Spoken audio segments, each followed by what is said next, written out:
Это книга о моих чувствах, об истории чувств Казани 60-х годов.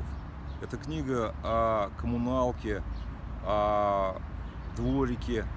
Эта книга, по сути дела, возвращает меня и читателей, я так надеюсь, вот эту ностальгию. Это, я бы сказал так, она писалась мною как некий, но благодаря моей любви к Казани, и я чувствовал большой долг перед своим любимым городом, и я поэтому как можно фибрами всей души воспел, как мог, свой город, а именно город, ту Казань, которая была в 60-х годах, через призму моего дворика на Баумана, дом 36. Эта книга не краеведческая ни в коем случае, не о зданиях, не о домах, нет.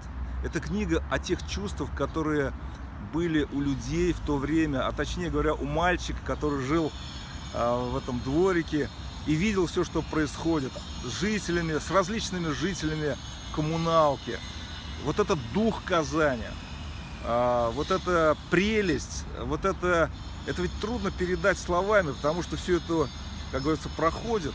И по сути своей там нет никаких сюжетов. Я сам поклонник Хемингуэя, я люблю его рассказы, когда ни о чем, ну просто о рыбалке, а тут просто о процессе. Вот сама вот эта Казань, ее ощущения и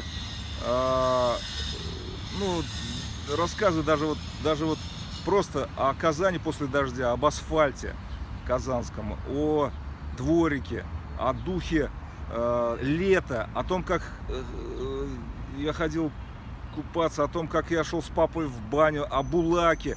В общем, описан центр города, то, что я чувствовал, живя в центре Казани на Баумана. Я ведь татарский, когда мин Бауман малая, я бауманский мальчишка и воспел вот это счастье жить в центре на Баумана, на серой печи Казани. Когда по Казани тихо и упрямо плыла жара, растопленная теплым асфальтом, некоторые дворы приобретали невыразимую словами ценность. В них, как в неких оазисах города, держалась прохладная тень. Жара в городе всегда детище ее раскаленного асфальта. А кто такой казанец в жаркий день? Это прежде всего муравей, гуляющий по горизонтальной поверхности большой раскаленной серой печи. Вся солнечная асфальтовая Казань в жаркое лето превращается в единую серую печь, по которой ходят казанцы в поисках тени. На босу ногу по такой печи не пройдешь. И дворы, где нет асфальта, а есть прохладная земля, спасают казанцев. Таких дворов в 60-х годах было предостаточно. Среди них были и уникальные.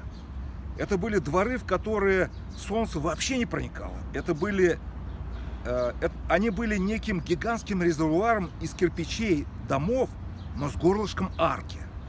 Из этой арки в резервуар двора проникал свет и тонкая струя жары. Смотришь, бывало, из такого двора на это зрелище, смотришь, как на некое кино, которое высвечивает фильм о жарком лете Казани. Смотришь, как фильм, сидя в прохладном дворе, и такое наслаждение тебя наполняет. Оно и понятно, контраст.